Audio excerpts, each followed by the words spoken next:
call, and boy, my work gets a whole lot better as I age. Because I don't think I was much of an investigative reporter. I was more of a cub reporter. If Jim Matson's here, he'd know that.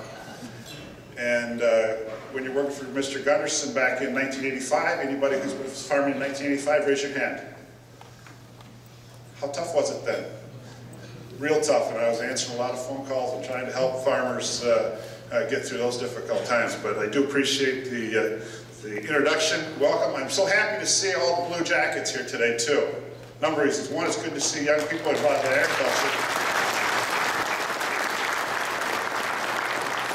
And two, none of them heard me speak, so it's going to be really good for them. So, anyway, on behalf of Governor Walker and Secretary Branson, it is a pleasure for me to be here at Ag Day. And today it's just a great day because now you're taking all that stuff that's been written down on a piece of paper and you're going to head on over to the Capitol and put a name and face on that to your legislators. It's your chance to tell your story about how rules, regulations, laws are going to affect your farming business. Before I give you a short update on activities, I want to send a congratulations to all of you on how much money you made last year. I apologize to those who were at the short courses. I talked a little bit about that at the reunion a couple weeks ago, but I got about the same chuckle. I was at the Ag Outlook conference a couple weeks ago, $2.4 billion. Great revenues. You guys made a bunch of little money, right? Great. Now, if you're growing corn and soybeans, it was great, real good, wasn't it? If you're feeding it to livestock, it wasn't quite so good, was it? Okay, all right. About the same response I got there. And I do have to, say that too in that report while they talked about that record dollars. I think you had an increase of about $1 billion in expenses as well. The reason I bring that up regarding income is today when you head over to the Capitol, the legislators that you might have that don't know much about farming or whatever, they might have seen some releases, seen those kinds of things, saying, hey, everything in farming is really good. You know, what in the world are you over here for? What are your issues? What are you gonna, what's wrong? Everything must be rosy. You need to go over there and tell them that, yeah, hey, we made some money, things are good, we had record high prices, for corn, for soybeans, cattle, hogs, milk, those kinds of things. But you also need to talk about the challenges that you face as well. As I said before, talk to them about, and I know you're going to have the briefing about the different bills that are up for consideration and the different rules and those kinds of things that you're talking about and how they're going to affect your farming operation. As you know, farming and food and energy processing really have been one of the few bright spots in our economy, both the state and nationally.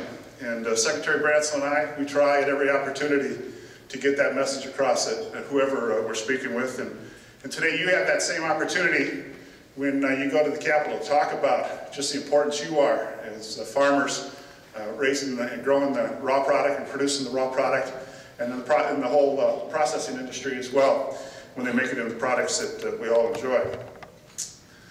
It's also good to work for a governor who really understands that production, agriculture, processing is going to be instrumental in turning our economy around. We have one-on-one meetings, Secretary Branson and Sue Baroker and I, our executive assistant, one-on-ones with the governor and meet with him. And we had a chance for us to just talk about our issues and just bring up to what's going on within the agency. And he truly understands and recognizes, and I believe that he articulates it very well. I wasn't up there, but at the Corn Soy Conference, I understand he had great remarks, and it was an opportunity for him to talk about his Wisconsin working agenda, also to tout our exports, and the fact that we need exports and will continue to need exports for us to make money and to grow our economy. And he recognizes the work that we do over at DATCAP to try to help businesses with their exports. He also understands, this is my for Paul Zimmerman line. He also understands, too, use value assessment for farmland and the right to farm law, which is very important to all of you. You can't go to a meeting with farmers and not say something about use value. That's been ingrained in me for 22 years, so I know that very well. Well, things at DATCAP are going very well, even with tighter budgets. Last year at Ag Day, if you recall, Secretary Branson was here, and he talked about his trip to DC, and that's where he happens to be right now. He's at the National Association of State Departments of Agriculture, same type of meeting he was at last year.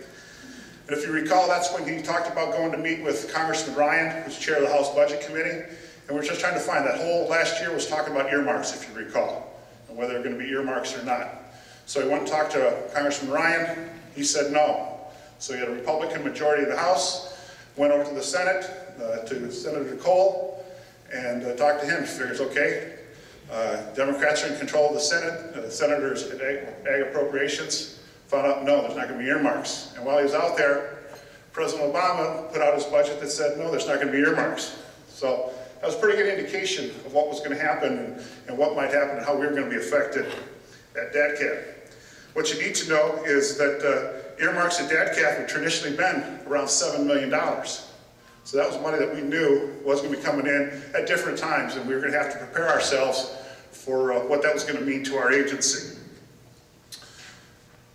And so what the Secretary did when he got back, he asked our staff to meet with the various stakeholder groups. And that's one thing that Secretary Branson does very well and instills in all of us, is to make sure that we do reach out to the stakeholder groups. It wasn't a case where we were going to make a decision and then have everybody respond to us. Let's find out what you wanted before we made decisions. And that's what we did. So we met with groups because we were going to face reduced funding on Johne's disease. So we brought in dairy farmers to talk about that and what we should do. The deer farmers were here, and I know some of them just left. They're meeting with State Veterinarian Dr. Bob Unenfeld today, but we had to talk about CWD. We have the Dairy Business Innovation Center, the Livestock Identification Consortium, Buy Local, Buy Wisconsin, ad grants, all those kinds of things where we received federal dollars, federal funding, that we were going to make some decisions on what we were going to do. Similarly, you know, at the state level, and I'm sure Paul and the other speakers will get into a little bit more about the budget, but we had a $3.6 billion deficit.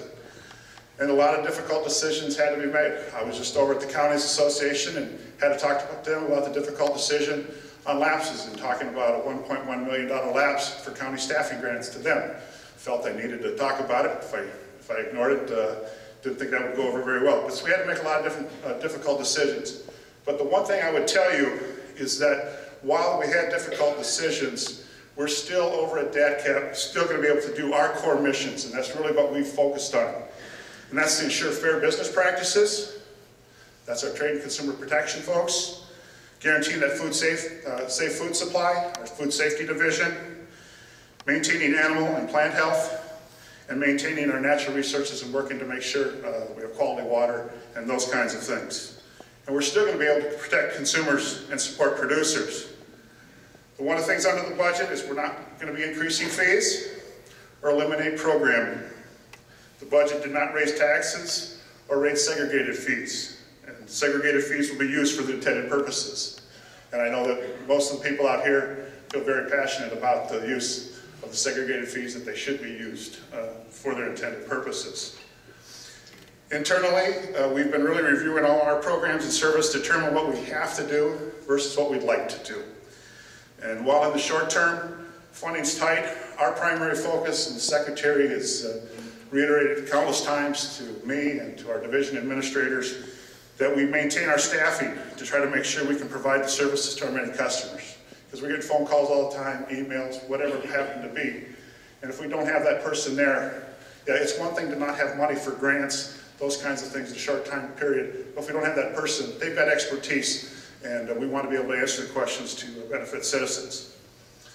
Now, you may have noticed that there's been very few, I would say, grand DADCAP initiatives, you know, about this program or doing that program. Some of it's due, you know, to the budget and where we are dollar-wise. But our initiatives, for the most part, I would say, have been internal. That's been the real focus of Secretary Branson. We're trying to figure out how we can assist and empower our DADCAP staff to better meet the needs and greater expectations of our customers and clients. And we have a lot of them, I've learned in 1 year's time, when you look at all the license holder, permit holders, all those kinds of things. Our biggest initiative probably has been trying to update our computer system. Kind of not real sexy, is it? Let's update the computer system. You know, every business has to go through it. But what we really found out and what we need to do is just to try to keep pace with what seems to be immediate changes and sophistication in business practices and greater demands by all of you and all the rest of the citizens that we can provide the services that you want. The real important part about this is working with our staff It's going to make them more efficient in their jobs. We'll lose some of the things that we're doing right now, if it's the paper shuffling, some of those kinds of things, if we can improve some of those things, and be able to use those people to tackle other issues that are much more important. Now, my professional career, I've worked with a few DATCAP staff on a lot of different issues, primarily down in the ARM division, doing a lot of different rules, those kinds of things. But since being named deputy, I've obviously worked with quite a few more employees and gotten to know quite a few more over at DATCAP. And I want to tell you, from bottom to top, or every box in the organization chart, that in my year that I've been there, I've been very impressed with the dedication of our staff and the fact that they're technically gifted, and take their jobs very seriously.